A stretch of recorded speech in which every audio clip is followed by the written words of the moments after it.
نحمده ونصلي على رسوله الكريم اما بعد فاعوذ بالله من الشيطان الرجيم بسم الله الرحمن الرحيم وإذ ابتلى إبراهيم ربه بكلمات فأتمهن قال إني جاعلك للناس إماما قال ومن ذريتي قال لا ينال عهد الظالمين وإذ جعلنا البيت مثابة للناس وأمنا واتخذوا من مقام إبراهيم مصلى وعهدنا إلى إبراهيم وإسماعيل أن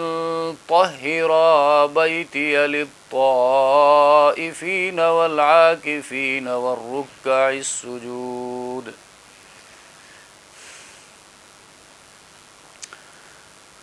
ترجمہ: اور یاد کرو جب آزمایا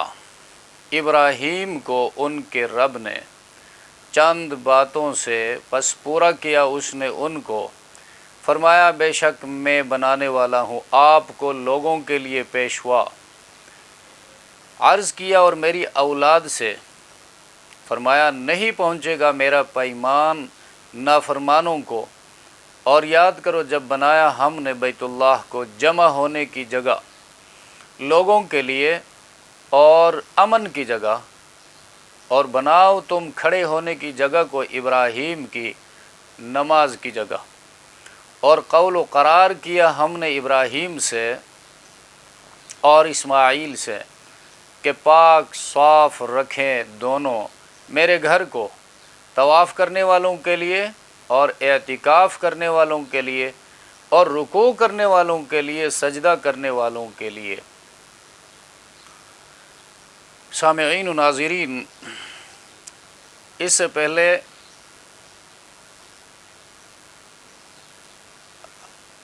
بنی اسرائیل کا تذکرہ چل رہا تھا، اب ان آیات سے بنی اسماعیل کا ذکر شروع ہو رہا ہے۔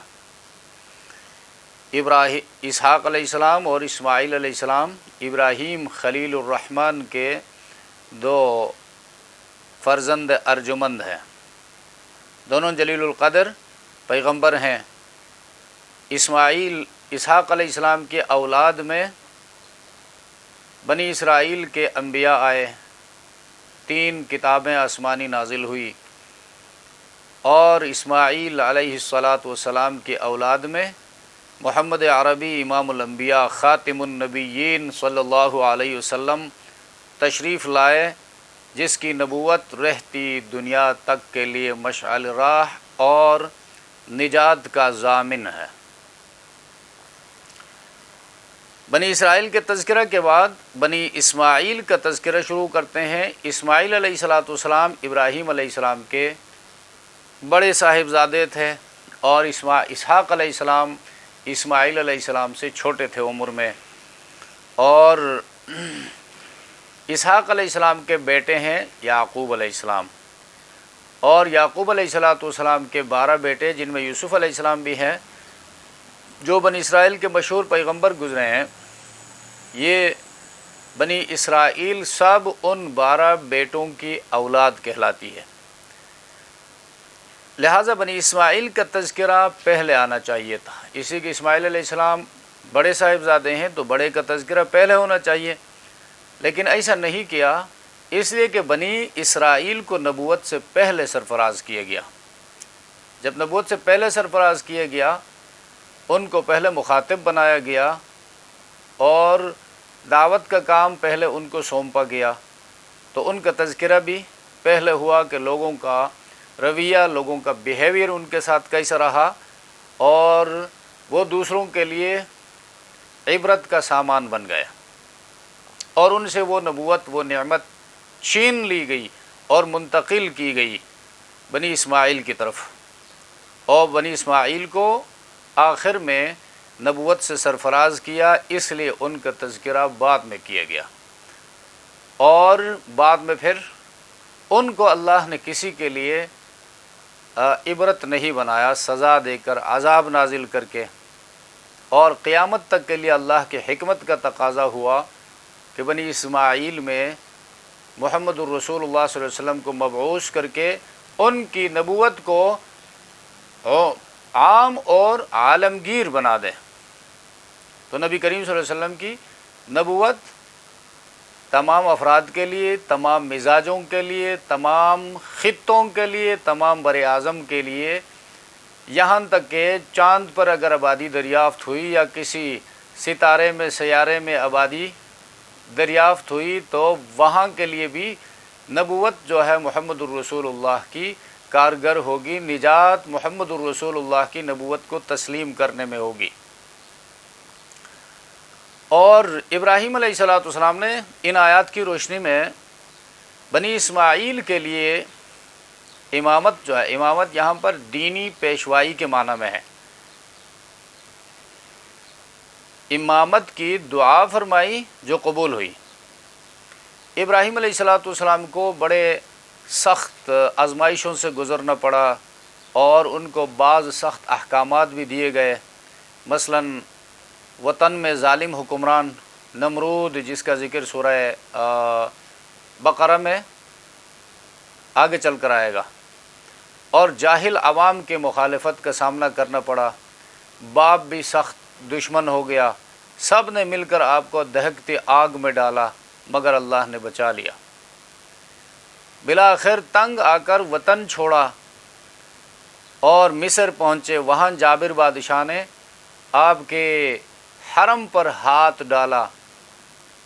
اور ناکام رہا، اللہ نے ان کی عصمت کو محفوظ فرمایا، اس کی حفاظت کی۔ آخر میں جا کر ابراہیم علیہ السلام فلسطین میں جا بسے، وہاں بڑی تمناؤں اور دعاؤں کے بعد صاحبزادے اسماعیل علیہ السلام پیدا ہوئے۔ ابھی وہ شیر خوار تھے کہ وہ اور ان کی والدہ حضرت ہاجرہ رضی اللہ عنہا ان کو حجاز مقدس لے جا کر چھوڑ دیا، اور جس کے بارے میں آگے چل کر قرآن کہتا ہے بِوَادٍ غَيْرِ ذِي زَرْعٍ عِنْدَ بَيْتِكَ الْمُحَرَّمِ، بے آب و گیاہ میدان، اس میں نہ پانی نہ دانہ، بس اللہ کا حکم تھا اور یہ امتحانات تھے۔ جب اسماعیل علیہ السلام جوان ہوئے تو کعبہ شریف کی تعمیر کا حکم ملا، بے سر و سامانی کی حالت میں بیت اللہ کی تعمیر کی انہوں نے، باپ معمار تھا اور بیٹا مزدور، اور اسلام کا بین الاقوامی مرکز تعمیر کر رہے تھے، اور بڑی عمر میں 50 سال تھی ابراہیم علیہ السلام کی عمر، اس عمر میں ختنہ کا حکم ملا، ان کی بھی تعمیل ہوئی، اور ابراہیم علیہ السلام نے خود ہی اپنی ختنہ کی۔ ایسے ایسے کاموں سے اللہ نے ابراہیم علیہ السلام کو آزمایا، وہ امتحان میں کامیاب ہوئے، اور ایوارڈ کیا ملا؟ وحی آئی کہ میں آپ کو تمام لوگوں کا پیشوا بناؤں گا۔ چنانچہ آپ کے بعد نبی کریم صلی اللہ علیہ وسلم تک تمام انبیاء و رسول آپ کے خاندان سے آئے، ابراہیم کے خاندان سے، کوئی اسحاق کے خاندان سے بنی اسرائیل والے، اور محمد الرسول اللہ بنی اسماعیل سے آئے، اور دنیا کا یہ 3 بڑے بڑے مذاہب اسلام، عیسائیت، یہودیت آپ کی عظمت اور جلالت شان پر متفق ہیں۔ اس طرح اللہ تبارک و تعالیٰ کا وعدہ پورا ہوا۔ جب وحی آئی تو ابراہیم علیہ السلام نے غنیمت جانا اور دعا کی، الہی یہ اعزاز میری کچھ اولاد کو بھی نصیب فرما، اور یہ دعا اسماعیل علیہ السلام کے حق میں قبول ہوئی، مگر ساتھ ہی بتلا دیا کہ آپ کی اولاد میں سے جو نافرمان ہیں ان کو یہ منصب حاصل نہیں ہوگا۔ تو اسے پتہ چلا کہ ابراہیم علیہ السلام کی اولاد میں بعض نافرمان بھی ہوں گے، جیسے اب بنی اسرائیل میں جو یہود اور عیسائی ہیں نافرمان ہیں، مشرکین ہیں، کفار ہیں، تو ان کو یہ مذہبی پیشوائی کا جو منصب ہے یہ نہیں دیا جائے گا، وہ اس کے مستحق نہیں ہے۔ اس کی مثالیں فقہ اسلامی کی کتابوں میں ملتی ہیں، مثلا شب معراج میں نبی کریم صلی اللہ علیہ وسلم بارگاہ خداوندی میں حاضر ہوئے تو اس طرح سلام عرض کیا، التحیات للہ والصلوات